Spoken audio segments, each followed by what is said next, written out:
Most people think being broke is about a number in a bank account, a number on a payslip, a number you keep telling yourself you need to reach before real life can finally start making sense.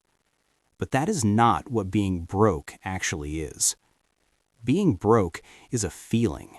It follows you into rooms before you arrive. It sits with you at dinner tables and does not touch the food.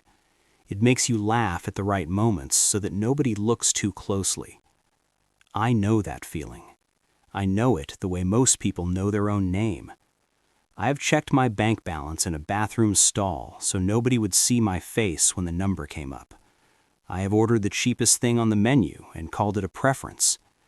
I have nodded along to financial conversations while understanding almost none of it, just nodding carefully, the way you do when the cost of admitting you are lost feels higher than the cost of pretending you are not. And then one day, something changed. Not my balance. My balance looked exactly the same that day.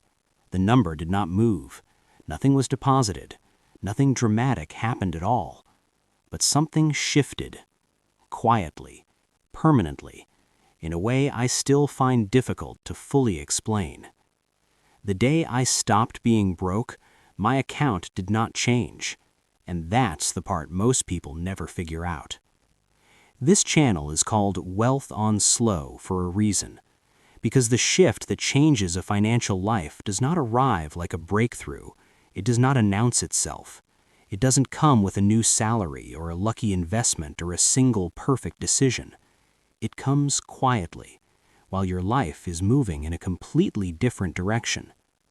And to understand what changed for me, you need to meet a few people. People I watched for years before I understood what I was actually watching. Because the lesson did not come from a book or a course or a video. It came from the people standing right in front of me. The first person I think about when I think about that shift is Marcus. Marcus was the kind of person who always seemed to be one step ahead, or at least one step ahead of the conversation. New shoes every few weeks, always mentioning a move he just made, always referencing a number, casually, like he forgot it was supposed to sound impressive. There was an energy Marcus carried that was almost impossible not to notice. It was the energy of someone in motion, someone doing things, someone who had figured out something that other people had not caught up to yet. And for a long time, that energy was convincing. But then, something started to feel off. Not immediately, not in the first weeks or even the first months. It took time to notice. But when I started watching closely, a pattern appeared. Marcus talked about money constantly, and yet his situation did not seem to change. The moves kept coming, the numbers kept getting mentioned, the sneakers kept rotating. But underneath all of that motion, nothing was being built. The $400 he made last month became a different $400 next month. Always a new opportunity, always a new angle, never a foundation, never anything that quietly accumulated while he was not watching. Marcus was not building wealth. Marcus was performing wealth. And there is a difference between those two things that is almost invisible until you know what you are looking for. Performing wealth feels like progress because other people can see it. It looks like movement. It sounds like activity. But nothing is compounding underneath the performance. Nothing is growing while Marcus sleeps. I watched Marcus for a long time, and what I slowly realized is that Marcus was not struggling because he lacked intelligence or ambition or even income. Marcus was struggling because the story he was telling himself about money was the wrong story. For Marcus, wealth was something you display, something that exists in the reaction of other people. And that belief, however quietly it sits, is one of the most expensive beliefs a person can carry. Then there was Sandra. And Sandra was almost the opposite of Marcus in every way that seemed to matter. She did not talk about money. She did not perform. She did not rotate through new things or reference numbers in conversation or carry herself like someone who had already figured it out. Sandra worked. That was what Sandra did.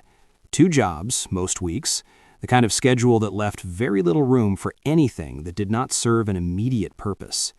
She was disciplined in the way that only genuinely exhausted people manage to be disciplined, through sheer refusal to stop because stopping felt more frightening than continuing. She did not spend recklessly. She watched what she bought. She made the responsible choices, the ones the world told her to make, and she made them consistently, month after month, without complaint. And I admired Sandra, deeply, and with a slight discomfort, because she was doing everything that was supposed to work. Hustle harder, sacrifice more, stay focused, keep going. These were the instructions, and Sandra followed them without hesitation. And yet, one evening she said something that stayed with me for a long time. She was not complaining. That was what made it land so hard. She was just stating a fact, quietly, the way people do when they have carried something long enough that the weight has become part of them. She told me she had been working like this for 3 years, that she still felt behind, that she did not know what she was doing wrong. I did not have an answer for her, because the honest answer was nothing. She was not doing anything wrong. She was doing everything right. But she was doing the right things inside the wrong system. She was optimizing effort inside a framework that was never designed to build wealth. It was designed to maintain survival.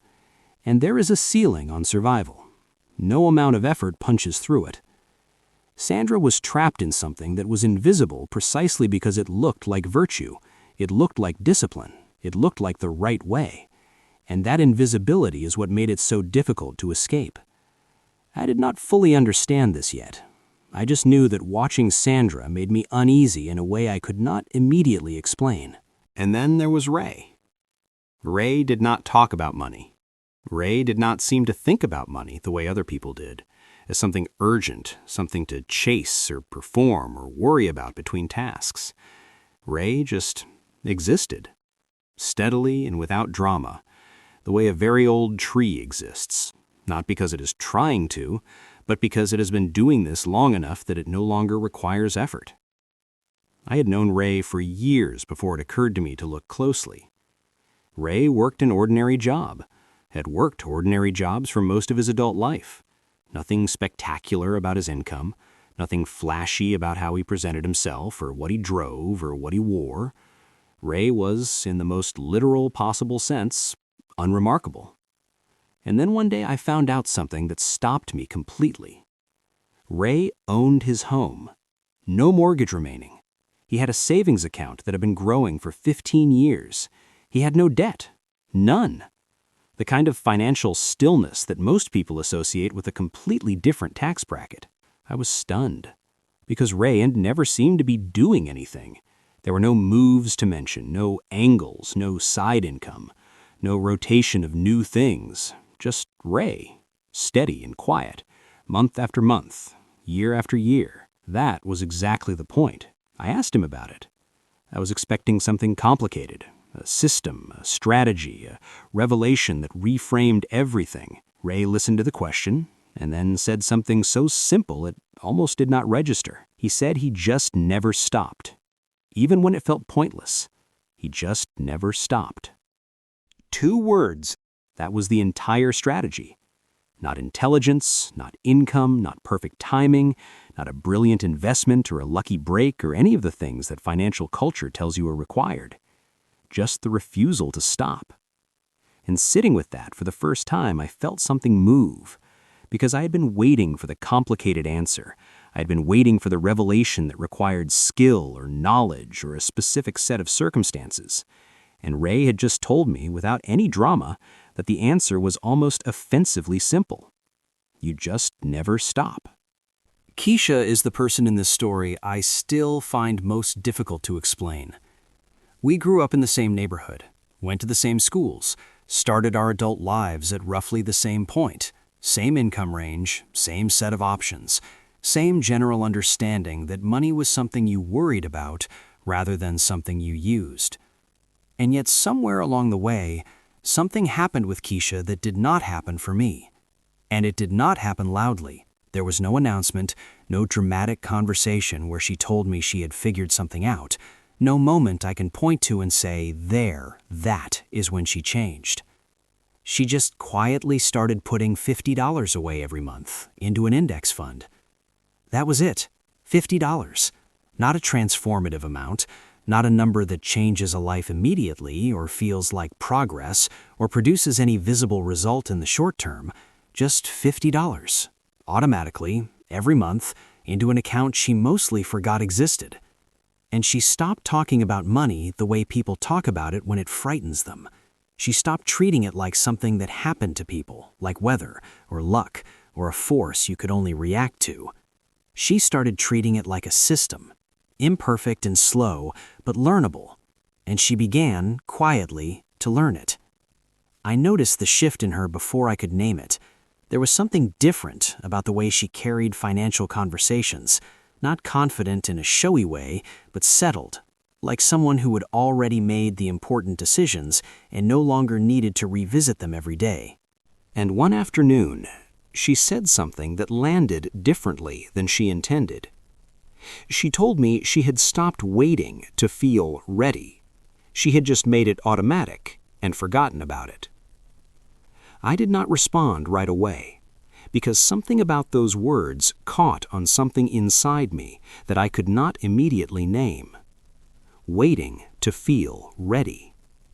I had been waiting to feel ready for years, waiting for the right moment, for the account to look a little better, for the situation to be a little more stable, for life to settle into a shape where starting something new felt less like a risk and more like a sensible next step.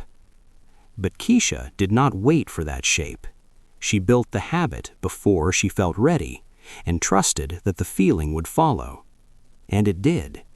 Not immediately, but it did. And sitting with that, I began to understand something that changed everything. Stability is not the thing you wait for before you start. Stability is the thing the habit builds. You do not get stable and then begin. You begin, and the beginning slowly produces the stability. I had the sequence exactly backwards. For years. I started looking at Marcus and Sandra and Ray and Keisha differently after that. Not as different kinds of people, as different relationships with the same thing. 4 people, same world, same basic set of options, and 4 completely different outcomes emerging slowly and quietly from 4 different ways of thinking. Marcus had income, real income, more than some of us in some months, but Marcus believed that wealth came from moves, from the right opportunity, the right moment, the right amount of visible activity, and so he kept moving, and the movement consumed everything it produced. Sandra had effort, genuine, relentless, admirable effort. But Sandra believed that more effort was always the answer, that the solution to not being far enough ahead was always to work harder, to add more hours, to give more of herself to a system that was not designed to give that back. And so the effort continued, and the ceiling stayed where it was. Ray and Keisha understood something else, something quieter and significantly more powerful. They understood that wealth is not built in a moment. It is built in the background of a life, through small decisions, repeated without drama, over a long enough period that time becomes an ally rather than an enemy. They were not smarter than Marcus or Sandra. They were not luckier. They did not have access to information that Marcus and Sandra did not have. They just told themselves a different story about how money works, and that story changed every decision that followed from it. Marcus's story, wealth is something you display. Sandra's story, wealth is something you earn through enough sacrifice. Ray and Keisha's story, wealth is something that grows while you are not watching if you build the right system and refuse to abandon it. And here is the moment, the actual moment. Not when my account changed, because it did not change that day, But when the story I told myself about money changed, permanently and without ceremony, I stopped thinking like someone who was waiting to escape being broke. I started thinking like someone who was building something, slowly, without announcing it, without needing it to be visible yet. The number in my account was the same, but I was no longer the same person looking at it. And that, quietly, undramatically, without a single dollar of change, is the day I stopped being broke. A few months after all of this, Devin stopped me in the hallway. Devin was not a close friend. Devin was just someone who paid attention. The kind of person who notices things in other people before those people notice them in themselves. He said something simple. He said I seemed different lately. He asked what had changed. And the honest answer was, almost nothing, visibly. My account had moved, but only slightly. I was not richer in any way that would register in a conversation. I was not driving something new or wearing something different or referencing numbers the way Marcus did. I just carried myself differently. The weight that used to follow me into rooms, that quiet, familiar heaviness, had shifted. It was not gone, but it sat differently. More like something I was working with than something that was working against me. Devin could feel that difference, even though neither of us had the words for it in that hallway. And the fact that Devin could feel it told me something important. Because I had not changed my income. I had not changed my circumstances. I had changed my identity, the way I understood myself in relation to money. And apparently, that shift was visible from the outside, before it was fully legible from the inside. And then there was Aunt Carol. Aunt Carol had been saying the same thing my entire life. The same phrase, delivered with the same warm certainty, in the same tone that carried absolute love and complete conviction. Money does not grow on trees. She meant it as protection, as the kind of wisdom you pass down to people you care about, a warning against waste, against assumption, against the dangerous idea that money is easy or available or anything other than something you must guard carefully at all times. And it shaped me. Of course it shaped me. The beliefs of the people who love you always do. They get in early before you have the defenses or the context or the alternative frameworks to question them. They settle into the foundation of how you think, long before you know they are there.